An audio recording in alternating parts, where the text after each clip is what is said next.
Hi guys, उम्मीद है आप सब खैरियत से होंगे। परफ्यूम का 26 ऐसी पोर्ट मैं एक्सप्लेन करने जा रही हूँ। उम्मीद है आपको पसंद आएगा। अगर पसंद आता है तो प्लीज़ लाइक कीजिए, शेयर कीजिए और कमेंट कीजिए। चलिए अब आपको ज़्यादा बोर नहीं करते, लेट्स गेट स्टार्टेड। जीहू अकेले बैठ के रो रही होती है। सियोस के पास आता है और सॉरी कहता है तो वो बोलती है किस लिए? तो सियोस से कहता है मैं आधी नींद में था तो मैंने तुम्हारे नाम की जगह किसी और का नाम लिया था। जीहू उससे कहती है कोई बात नहीं, वैसे भी बहुत से लोग ड्रीम में उसी लड़की को याद करते हैं जिससे वो प्यार करते हैं। तुमने कुछ गलत नहीं किया। मुझे पता है कि तुम यहाँ पर हो। मैंने तुम्हें उससे अज्यूम कर लिया। इसका मतलब ये नहीं कि मुझे नहीं पता कि तुम यहाँ पर हो। जीहू कहती है हाँ तुम ठीक कह रहे हो, मैं यहाँ पर नहीं हूँ। फिर वो यंग जीहू से कहता है मैं तुम्हें पसंद करता हूँ, तुम जैसी भी हो और हमेशा करता रहूँगा। मैं ये सब कुछ इस तरीके से कैसे ख़त्म कर सकता था। फिर हमें और जीहू को दिखाया जाता है और वो उससे कह रहा होता है कंधे पे सर रख के कि तुम और जीहू बिल्कुल एक जैसी ही हो। ये कैसा ये लॉजिक है कि तुम बिल्कुल एक जैसी हो? तो जीहू उससे कह रही होती है मैं ही यंग जीहू भी हूँ और ओल्ड जीहू भी। ये सारी बातें सियो इमेजिन कर रहा होता है। जीहू अचानक से कहती है मैं बस प्रेटेंड करती हूँ कि मैं ही ओल्ड जीहू हूँ। जीहू जब परफ्यूम यूज़ कर रही होती है उसके नोज से ब्लीडिंग होती है। सीन शिफ्ट होता है और हमें दिखाया जाता है सुबह हो गई। सियो उसके पास आता है जीहू के पास, तो वो बोलती है चलो ब्रेकफास्ट कर लो। मैंने तुमसे कहा था ना कि मैं अब से जीहू की तरह प्रिटेंड करूँगी। मैं तुमसे 3 साल बड़ी हूँ। सियो से बोलता है मैं कोई अज्यूम नहीं कर रहा। पर यंग जीहू उससे कहती है मैं ओल्ड जीहू ही हूँ। सियो को फिर से ओल्ड जीहू याद आने लग जाती है। जीहू के लिए पार्सल आता है जिसमें सॉक्स होते हैं। जीहू एक्सरसाइज कर रही होती है और सियो बुक पढ़ रहा होता है तो फार्ट करती है। सियो और जीहू लिफ्ट के पास जा रहे होते हैं तो सियो उसका हाथ पकड़ के कहता है थैंक यू जो भी तुमने मेरे साथ आज किया। पीए जीहू से बात कर रहा होता है कि इतने टाइम से वेट क्यों कर रही हो, उसे सब कुछ बता क्यों नहीं देती? क्या मैं तुम्हारी तरफ से जाकर उसे बता दूं? तो वो मना कर देती है और वो बोलती है मैं ऐसा कुछ नहीं करना चाहती, मैं हमेशा उसके साथ नहीं रहूँगी। तो पीए उसे कहता है तुम्हारा परफ्यूम ख़त्म होगा तो इसका मतलब ये थोड़ी कि तुम मरने का सोचो, तुम कुछ और भी तो सोच सकती हो। जीहू उससे कहती है मैं जब परफ्यूम यूज़ कर रही थी तो नोज ब्लीडिंग हुई, मुझे नहीं पता ये ऐसा क्यों हुआ। तुम हॉस्पिटल क्यों नहीं गई? तो वो बोलती है तुम सोचते क्यों नहीं हो, मेरी बॉडी अच्छी खासी सुकड़ के हाफ हो जाती है तो मेरे सेल्स वगैरह का क्या हाल होता होगा अंदर। तो पीए बोलता है अब तुम क्या करोगी? तो बोलती है वैसे भी टाइम आने वाला है, ये सब कुछ ख़त्म हो जाएगा, मेरा बस जो सपना था वो पूरा हो जाए। फिर यून को दिखाया जाता है जो सियो के पास जाता है और कहता है मुझे तुम्हारे से जीहू के बारे में बात करनी है। तो वो कहता है आजकल तुम घर नहीं आ रहे। तो वो कहता है क्या तुम मुझे मिस कर रहे हो? और कहता है मुझे तुमसे जीहू के बारे में बात करनी है। फिर हमें सब मॉडल्स को दिखाया जाता है जो स्टेज पे जा रही होती हैं और उनका शूट हो रहा होता है। सीसी शायद आज अनाउंस करने वाली है कौन फैशन वीक में चलेगा। बारी बारी सब गर्ल्स को दिखाया जाता है। सीन शिफ्ट होता है और यून को दिखाया जाता है। यून सियो से कहता है पिंक रेन कोट वाली औरत के बारे में मुझे कुछ नहीं बताया। वो कहता है तुमसे मतलब नहीं होना चाहिए। तो यून कहता है ये बहुत सीरियस मैटर है, प्लीज़ मुझे बताओ।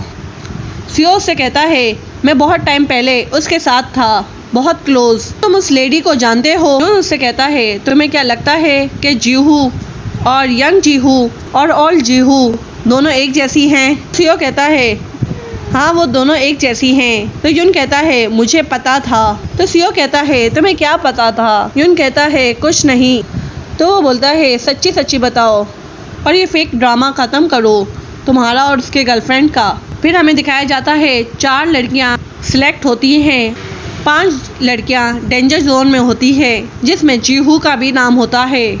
जीहू प्रैक्टिस कर रही होती है तो सियो बोलता है मुझे पता है कि सबकी आंखों में आना बड़ा मुश्किल काम है, उसके लिए तुम्हें बहुत मेहनत करनी होगी। तुम ऐसा करो अपना ध्यान अपनी तरफ लगाओ। फिर वो उसके सामने वॉक करके आती है तो वो बोलता है तुम्हें तो 100 नंबर मिलने चाहिए। जीहू काफ़ी खुश हो जाती है तो सियो कहता है 1000 में से 100 नंबर मिलने चाहिए। जीहू ड्रेस चेंज करके उसके सामने आती है तो सीओ उसके पास आता है और बोलता है तुम काफ़ी इम्प्रूव हो रही हो, तुम अब रियल मॉडल की तरह लग रही हो। टी ये न्यूज़ पढ़ के बहुत खुश होता है। जीहू डेंजर जोन में है और वो उसे मैसेज करता है और वो उसे वीडियो भी भेज देता है जो उसने सीसीटीवी कैमरा से लिया था। वो टी से मिलने जाती है। टी उससे कहता है मैं यंग जीहू से मिलना चाहता था। वो उसे फ्लावर बुके देता है और वो कहता है ये मॉडलिंग वगैरह छोड़ो और वापस से घर आ जाओ। जीहू उससे कहती है मैं क्यों घर आऊँगी। टी उससे कहता है तो मैं ये वीडियो न्यूज़ में दे दूँगा। उस पर वाइन फेंक कर बोलती है मैं तुम्हें सीधा जेल में डाल सकती हूँ क्योंकि मुझे पता है तुमने अपनी कंपनी से पैसे चोरी किए हैं। मेरे पास सारे सबूत हैं। अब मुझसे तुम कोर्ट में मिलना वरना मैं तुम्हें तबाह और बर्बाद कर दूंगी। और वहाँ से चली जाती है। फिर सीन शिफ्ट होता है। सीओ को दिखाया जाता है जो अपनी सारी यादों को कैद करना चाहता है पर उसके सामने बकेट लिस्ट आ जाती है जब वो 8 साल का था जब से उसने लिखी थी। सीओ जीहू के पास आता है और उससे कहता है तुम्हारी छोटी सी हेल्प चाहिए है। क्या तुम मेरे ऊपर एक एहसान करोगी? पूछने की ज़रूरत नहीं है, तुम मुझे बताओ क्या तुम मेरे लिए एक आखिरी दफ़ा जीहू बन सकती हो? और वो उसे बकेट लिस्ट देता है जिसमें स्केच होते हैं।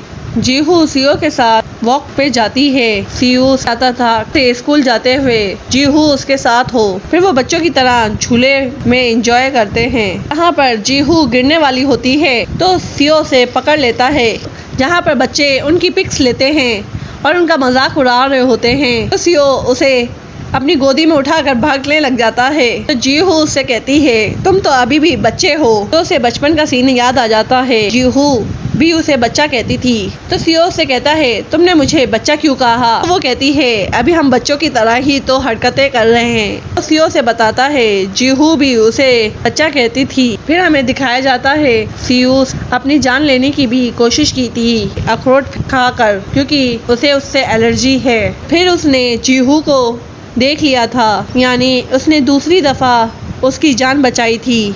उसने और जीहू को देखते ही अखरोट फेंक दिए और वो ये देखकर खुश होता है कि वो अपने सपने पे काम कर रही है। वो मॉडल बनना चाहती है जैसे उसने कहा था। तो सीओ भी उसके ड्रीम पूरा करना चाहता था इसलिए वो फैशन डिज़ाइनर बनता है। फिर यंग जीहू भी उसके सामने कैट वॉक करती है तुम दोनों की लाइफ बहुत डिफरेंट है। तो सीओ कहता है मुझे डर लगता था हमेशा रिजेक्ट होने से। की बातें सुन के काफ़ी इमोशनल हो जाती है और कहती है मैं ही तुम्हारी जीहू हूँ और उसे किस कर लेती है और उसे कहती है मैं ही जीहू हूँ। सीओ उसे हक कर लेता है। कहानी यहीं ख़त्म हो जाती है। क्या सीओ अभी भी इसे मजाक समझेगा? ये हम नेक्स्ट एपिसोड में जानेंगे। Okay bye bye.